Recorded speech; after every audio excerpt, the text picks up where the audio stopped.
Bueno, decíamos antes, en el comienzo de la presentación de la mesa, que si algo había hecho el pensamiento político feminista era meter el cuerpo y meter la experiencia. El feminismo era meter el cuerpo y meter la experiencia en el pensamiento político, ¿no? Y yo creo que si algo han hecho y hacemos las feministas en la academia es poder recoger eso, poder retomar otra forma de pensar y de repensar nuestras realidades de esas experiencias. Y para mí es un honor presentar hoy a una persona que conocí cuando yo era muy joven y que fue de esos seres que te las encuentras y, bueno, hay una luz, y parte de que sea feminista también tiene que ver con algunas profesoras que tuve en algún momento de mi vida, y una de ellas también, quiero decirlo hoy, es Ruth. La conocí en el doctorado hace muchísimos años y, bueno, fue de las primeras personas que me acercó al feminismo. Y os la presento en un momento y me callo ya para no quitar mucho tiempo.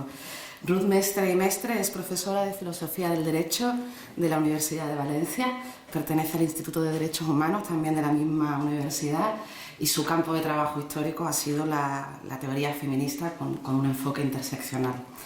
En concreto, desde el año 2001, y por eso hablaba del compromiso académico también desde el feminismo en la academia, con su conocida tesis crítica feminista del derecho de extranjería, ella comenzó a trabajar todos estos temas y en el 2003 obtuvo una Marie Curie, donde en Reino Unido comenzó a trabajar, bueno, fundamentaciones de términos como trata y tráfico, que quién nos diría que a día de hoy se sigan confundiendo cuando hace 15, 20 años hacíamos jornadas donde precisamente esto era evidentemente diferente, ¿no? Yo, si me permitís, como trabajé muchos años en inmigración, a veces siempre hago un paralelismo entre cómo se ha difuminado una dicotomía que no es que me guste mucho, pero que también la hemos perdido, la del inmigrante en términos económicos y la del refugiado o refugiada, ¿no? Era una dicotomía que salvaguardaba ciertos derechos, evidentemente no era la mejor, pero que en los últimos 15 años también se ha desdibujado y también se ha perdido, al menos en el discurso mediático, en el discurso más hegemónico. Bueno, tiene un par de libros, con Madeleine López en concreto, tiene 2 libros, Trabajo sexual, reconocer derechos y derechos de ciudadanía para las trabajadoras del sexo, y pertenece a la Red Europea de Expertas en Violencia de Género. Así que, bueno, pasamos ahora a la voz de la academia y del activismo académico. Muchas gracias, Ruth.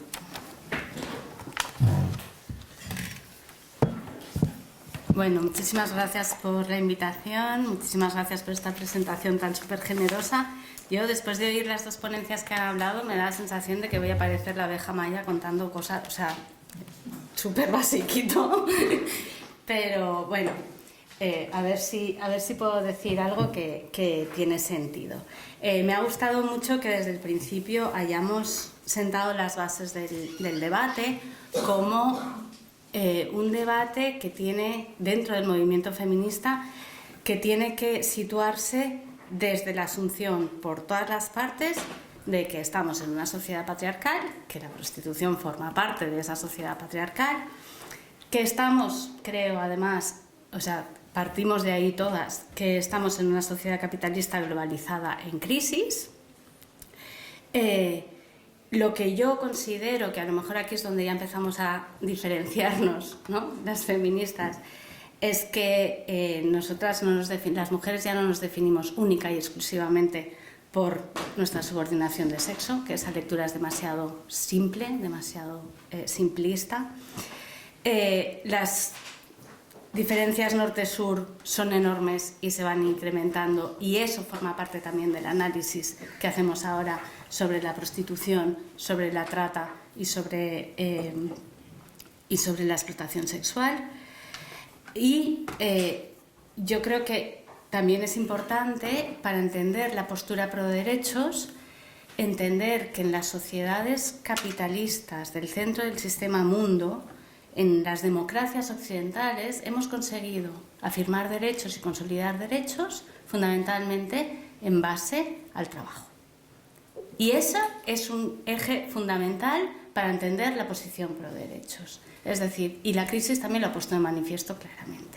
Si no tienes trabajo, si no tienes un empleo, no vales nada y no tienes derechos para absolutamente nada. Entonces, ese es el marco en el que este debate se tiene que encuadrar, creo, y Paula lo ha hecho súper bien, o sea que no hace falta que yo ahí diga mucho más. Y traigo algo que trabajé hace tiempo, que es como propongo un parámetro de evaluación para esa política. O sea, ¿por qué tendríamos que seleccionar, un poco respondiendo curiosamente, ¿no?, a la pregunta, ¿por qué yo soy pro derechos? Primero, soy pro derechos porque las trabajadoras dicen que lo que ellas hacen es trabajo, que su principal fuente de ingreso económico es trabajo, y cómo le voy a negar yo a alguien su autodefinición, ¿no? Es decir, a mí Madalen decía, voy a hablar mucho de Madalen porque Madalen nos dejó hace poco y ahora la tengo como muy presente, ¿no? Se murió hace poco y la tengo ahí como muy presente. Y Madalen decía, pero vamos a ver, si a mí el patriarcado no me nombra, si yo como feminista lo que quiero es que el patriarcado no me nombre, ¿cómo voy a nombrar yo a las otras? ¿Cómo voy a imponer yo esa violencia sobre las demás? ¿Y cómo voy a aceptar que otras me la impongan a mí y me llamen regulacionista cuando yo soy pro derechos, ¿no? Entonces, esa es una cuestión fundamental. Entonces, si ellas se definen como trabajadoras, yo tendré que buscarme las estrategias de justificación de esa autodenominación, ¿no? Para que eso tenga sentido, para que eso tome cuerpo y se pueda articular. Entonces, claro, ellas se autodefinen así. Está claro que hay una industria del sexo que es muy compleja, en la que no todas las personas tienen la misma posición. En cualquier industria y en cualquier ámbito laboral, todas las personas no tienen la misma posición, ni tienen el mismo control sobre el trabajo que realizan, ni tienen la misma libertad, ni tienen nada. Entonces, esto es un trabajo que necesita ser regulado, como otros trabajos son regulados, precisamente para que esas personas que están en peor posición dentro de esa industria no tengan una posición tan de desigualdad, ¿no? Que es el derecho del trabajo clásico, ¿no?, por decirlo así, ¿no? Trabajo también, o sea, ahora luego entraré un poco más en detalle, ¿no? Pero también entiendo que hablen de trabajo y de trabajadoras del sexo. A mí me gusta más decir del sexo que trabajadoras sexuales, pero bueno, trabajadoras del sexo, porque al final es una historia común a los trabajos de las mujeres. Todos los trabajos emocionales y todos los trabajos de cuidado que han sido asignados a las mujeres, y el trabajo sexual es un trabajo asignado a las mujeres, han sido trabajos que no han sido reconocidos como tales, que han sido regularizados, que han sufrido el estigma, que no tienen derechos, que se han llevado en un espacio privado, oculto o tapado, como algo que no está bien, que no hay que mostrar. Y entonces, y además, mirarlo como trabajo nos permite también como tener otra mirada, o diversificar las miradas, tanto sobre las migraciones para insertarse en la industria del sexo, que puede haber migración autónoma para insertarse en la industria del sexo, como también sobre las actividades en sí. Nos permite distinguir aquellas situaciones de explotación, como explicaba Belén, ¿no?, que ella ha tenido en un piso, porque tú estabas en piso, y situaciones que no son de explotación per se, porque hay una regulación, porque hay unos límites claros, porque la trabajadora tiene un mínimo de control sobre lo que realiza, ¿no?, sobre la actividad que realiza. Entonces, ¿cómo llegamos ahí las proderechos? ¿O cuáles son los elementos para poder comprender este movimiento? El primero es desplazar el patriarcado, o ofrecer una interpretación distinta de lo que es el patriarcado, ¿no? Empezar a hablar de relaciones de sexo-género con toda su complejidad, tal y como hacía Rubin, ¿no? O sea, dejar a Pateman para hablar de Rubin y comprender cómo ese sistema de sexo-género puede generar o reforzar más o menos relaciones patriarcales, y cómo esas relaciones patriarcales se articulan con otras formas de relación social y con otras estructuras. Es decir, tenemos que empezar, o lo que hace la postura pro derechos es dejar de considerar que las mujeres nos definimos única y exclusivamente como sexo, ¿no? El sistema de sexo-género, como decía, bueno, como dicen Bejaviv o como dice Rubin, primero estructura toda la realidad social, eso forma parte de la realidad social, que está dividida simbólicamente en dos, porque es binario nuestro sistema y eso ya es en sí una forma de violencia, y la vivimos diferentemente como individuos encarnados, ¿no? Se te asigna un sexo y desde ahí se encuadra toda tu experiencia, toda tu vivencia y tu lugar en la sociedad.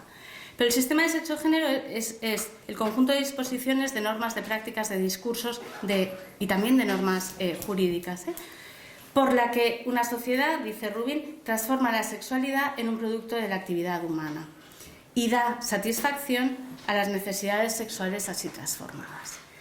Un sistema es más o menos patriarcal en función de cuántos espacios de dominio asegure a los hombres sobre las mujeres. No todo el sistema de sexo-género tiene que ser patriarcal, no tiene por qué serlo, aunque prácticamente todos lo son y todos los han sido.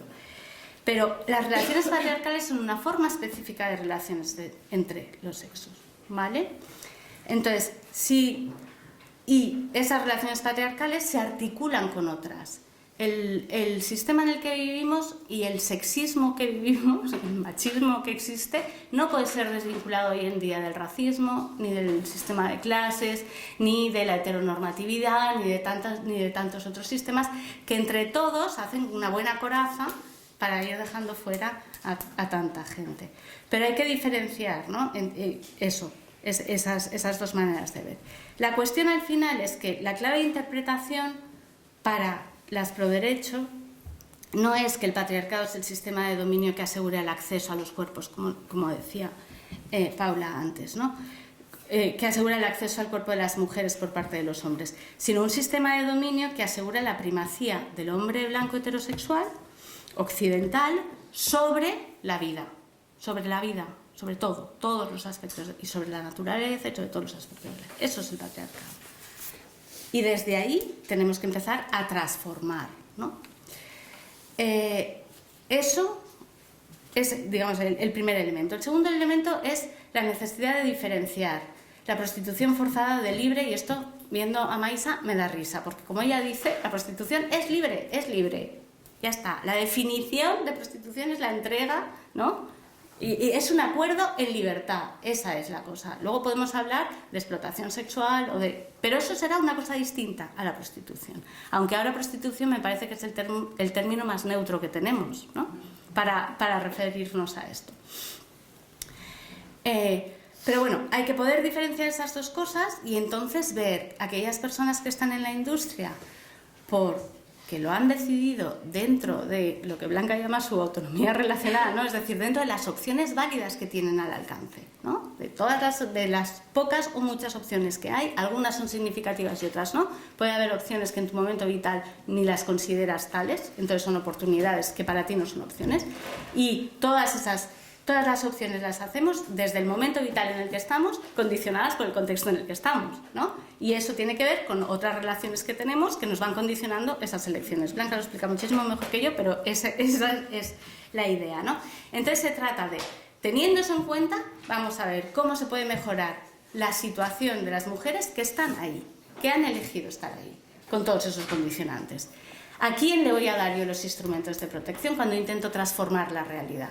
Partimos, abolicionistas y proderechos, de que tal y como está hoy en día regulada la prostitución, las mujeres salen perdiendo. Entonces, ¿cuál es la estrategia de mejora?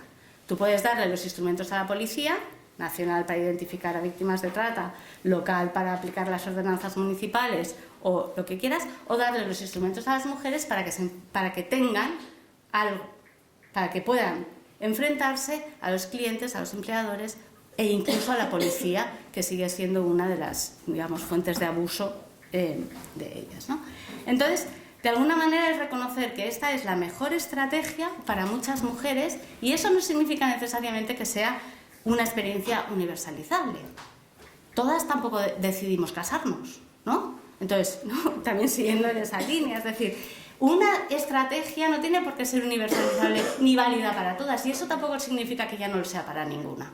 ¿no? Entonces, que esa sea la mejor estrategia para algunas no impone para todas las demás esa elección. Solo dice que esa puede ser válida para algunas mujeres. Y muchas dicen, y también de la ponencia de Paula se traía, que el trabajo sexual remunerado puede ser mejor trabajo que el trabajo sexual no remunerado, ¿no? Puede serlo, puede que lo sea. Y desde luego mejor trabajo que otros trabajos sexualizados. Entonces, creo que la postura pro derechos, al situar a las mujeres trabajadoras en el centro, lo que hace es decir, lo que necesitamos para protegerlas es que ellas tengan derechos. No castigar a los otros, sino protegerlas a ellas, ¿no? Claro, el tercer eje, o el tercer problema, que creo que es uno de los problemas clave y ya ha salido, es el problema de la libertad y cómo definimos la libertad o cómo definimos esa autonomía, ¿no? Frente a la postura abolicionista, que luego tendremos la oportunidad de oír con un poco más de detalle, yo creo que la postura pro derechos también coincido, no es prosexo, no es esto es súper happy y hacemos lo que nos da la gana y todo, y las mujeres están ahí porque quieren y lo han decidido así alegremente.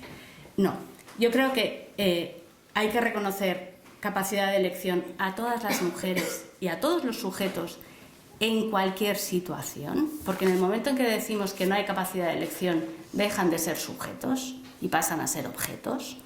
Y eso es fundamental para definir la humanidad, eso es fundamental, para definirnos como seres humanos, ¿no?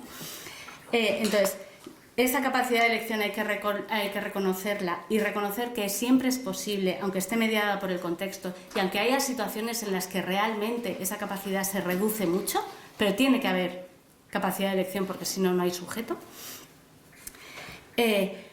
Todas y todos, también ya ha salido, negociamos a diario con el patriarcado, como negociamos a diario con el capitalismo, como negociamos a diario con tantas otras estructuras de dominio.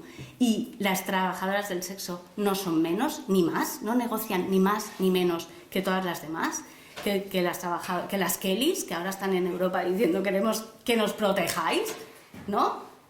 No queremos que se elimine este trabajo que es explotación, queremos que se regulen las condiciones de trabajo para poderlo ejercer. Y la cuestión del consentimiento y de que no se puede consentir a ser explotadas sexualmente, esto yo creo que en la lectura de las radicales, ¿no? en la lectura de McKinnon y de las feministas abolicionistas del feminismo radical de los 70, eso estaba metido dentro de una comprensión del patriarcado de la que ya nos hemos movido. O todas consentimos o ninguna consiente. Yo consiento. Bueno, mentira, yo no consiento, yo participo. Que también el consentimiento es algo que tenemos que mandar a pasear, ¿no? Porque implica que hay un ser activo y otro que recibe y consiente. Entonces, no, yo no consiento, yo participo, ¿vale? Entonces, o todas participamos o ninguna participa. ¿Por qué algunas personas participan menos o consienten menos que otras? ¿Por qué asumimos que algunas no consienten y otras sí? O sea, yo voy, hoy no, pero bueno, yo me maquillo porque quiero, yo uso tanga porque quiero, yo me pongo tacón el día que quiero porque quiero, pero ellas no consienten. O sea, ellas todo eso lo hacen por obligación, ¿no? Hay mujeres que eligen y otras mujeres que no eligen. Hay mujeres que consienten estar en este sistema y en estas relaciones y en este entramado y otras que siempre son víctimas. Yo creo que o todas consentimos o ninguna consentimos y entonces necesitamos darle la vuelta un poco a cómo estamos pensando esta cuestión de la elección. Y eso tiene que ver también con el paradigma sexual, digamos, que hay detrás de cada uno de los planteamientos. Que si queréis luego lo vemos, y yo creo que una cosa es el paradigma regulador que entronca con el abolicionismo en relación a la libertad sexual y el paradigma libertario, por decirlo así, que estaría detrás de las posturas pro derechos. Entonces, sí, 5 minutos, 5 derechos, o sea, 5 principios. 5 principios de justicia, o sea, 5 principios de igualdad que los propone Fraser propone 7, pero yo lo he reducido a 5 y desde ahí ella dice, tendríamos que poder evaluar cualquier política pública en cualquier materia, dice ella, para asegurar que el equilibrio, la igualdad de hombres y mujeres está más o menos preservada. Y si la política pasa el test, nos tenemos que lanzar a ella. Entonces, a ver cuál es el impacto de esta respuesta jurídica en términos de igualdad, de esta respuesta de recolocar las cosas dentro del derecho del trabajo, por decirlo así, ¿no? de conocerlo trabajo. Ella habla de 5 principios de igualdad, que es el principio de antipobreza, antimarginación, antiexplotación, igualdad de respeto y antiandrocentrismo. Entonces, antipobreza nos exige que trabajemos por una distribución equitativa de los recursos y que, por tanto, haya un reconocimiento del derecho igual a ganarse la vida según las propias capacidades, saberes y destrezas. Creo que ahí no hay mucho más que añadir, ¿no? Habría que reconocer los trabajos de las mujeres, todos los trabajos de las mujeres, como fuente legítima de ingresos, sobre todo cuando esta sociedad dice cuál es el suelo de barro, cuál es el techo de cristal, ¿no? Y dónde nos podemos mover. Entonces, no puede ser que además nos digan, no, pero es que además eso no es legítimo y además eso no te va a servir para nada. Entonces, necesitamos que se dé ese reconocimiento social y económico del valor de la actividad que realizamos las mujeres, ¿no? Y reconocer esto como trabajo forma parte de eso. El principio de antimarginación nos obliga a establecer condiciones necesarias para que todas participemos en todas las áreas relevantes de la vida social, ¿vale? Porque la marginación es estar excluido de aquellos espacios de la vida social que son relevantes. Por tanto, exige que ninguna persona ni institución pueda tomar decisiones sobre nuestra vida sin nuestro consentimiento o sin nuestra participación. Al final, eso quiere decir que todas las personas tienen que ser reconocidas como interlocutoras válidas a la hora de tomar decisiones sobre el diseño de las políticas públicas que las afectan. Y aquí tenemos a las trabajadoras del sexo diciendo quiero hablar, quiero decidir cuáles son las condiciones de mi trabajo, quiero tener un sindicato, quiero poder organizarme, ¿no? Como parte de esa construcción del sujeto político que va a participar en esos debates de decisión, ¿no? Y la negativa de la sociedad de reconocer eso como una cuestión de igualdad. El principio de antiexplotación prohíbe el establecimiento de relaciones de dependencia que favorecen esa explotación, como la transferencia de los beneficios del trabajo y del esfuerzo de un grupo social a otro grupo social sin que el primero reciba nada a cambio. Aquí el grupo social creo que puede ser construido de 2 maneras. Podemos pensar en las mujeres en general y todos los trabajos de las mujeres y entonces vincular esta lucha a la lucha de las Kellys, a la lucha de las trabajadoras domésticas y a tantas otras luchas que están ahí. O empezar a pensar en las trabajadoras del sexo como un grupo social que al final se construye como sujeto político que va exigiendo un posicionamiento determinado, ¿no? En cualquier caso, reconocer esto como trabajo y regular, por tanto, los límites de esa actividad puede terminar con relaciones de sujeción y de explotación ahí. Porque terminaríamos con la desprotección de las trabajadoras, eliminando el proceso social y las normas sociales y jurídicas que impiden la apropiación de esos recursos por parte de las implicadas. Igualdad de respeto. Igualdad de respeto y reconocimiento para cualquier plan y trayectoria de vida elegida por una mujer. Esto es fundamental y es lo que decía antes. Esto implicaría una prohibición de violencia sistémica, estatal, jurídica y social por razón de la elección que una hace y prohibición de desamparo jurídico. Me parece tremendo que en función de lo que tú elijas hacer con tu vida tengas mayor protección o menor protección por parte del Estado, ¿no? En función de la actividad económica que decidas como sustento, tengas mayor o menor desamparo jurídico. Por tanto, prohibición de consentimiento a la existencia de espacios de poder en los que las mujeres quedan subordinadas o desamparadas, desprotegidas por el derecho, por el Estado, y garantizar la igualdad y la autonomía. Lo decía antes, todas no queremos casarnos, todas no queremos tener hijos, todas no, ¿no? Es decir, el plan que elijas, que se respete por todos los demás. Y el último principio, porque me vas a decir que ya no me quedan minutos, el último principio es el antiandrocentrismo. Es decir, que no sea la experiencia masculina la norma de todo. que no sean los trabajos de los varones, que no sea el trabajo en la esfera pública masculina y masculinizada la vara de medir del resto de trabajos. Es decir, los trabajos a los que nos hemos dedicado las mujeres y nos seguimos dedicando las mujeres históricamente no tienen nada que ver con eso. Son trabajos emocionales, son trabajos de cuidado, son trabajos en que las energías implicadas son otras, en todos, prácticamente en todos, ¿no? Prácticamente en todos los trabajos. Entonces, la definición que tenemos de trabajo sigue siendo una definición centrada en la esfera productiva, en la producción, en el trabajo por cuenta ajena y en ese mundo capitalista ajeno a la vida, ¿no? Entonces, tenemos que desplazar eso y empezar a pensar el derecho del trabajo centrado en las mujeres, en los trabajos de las mujeres y en las necesidades de las mujeres de protección, porque las enfermeras también tienen una necesidad de protección, las Kellys también, es que vengo con esto porque como son ahora, ¿no?, noticia por lo de Bruselas, entonces necesitamos pensar estándares laborales nuevos centrados en las experiencias femeninas, y eso también es una tarea de juristas, pero no solo, porque también necesitamos saber cuáles son las necesidades y cuáles son las experiencias. Por ejemplo, a mí me decían que en Australia han pensado, y me parecía chulísimo, que las trabajadoras sexuales puedan cotizar por desempleo y que cuando lo quieran dejar, lo dejan, pero tienen derecho a desempleo durante más tiempo para compensar el estigma. Me parece una estrategia relativamente sencilla, bonita y que podría ponernos de acuerdo a muchas en cómo gestionar el tema del reconocimiento de derechos y la protección de las trabajadoras. Espero haber aportado así elementos para la discusión y que sigamos. Chao.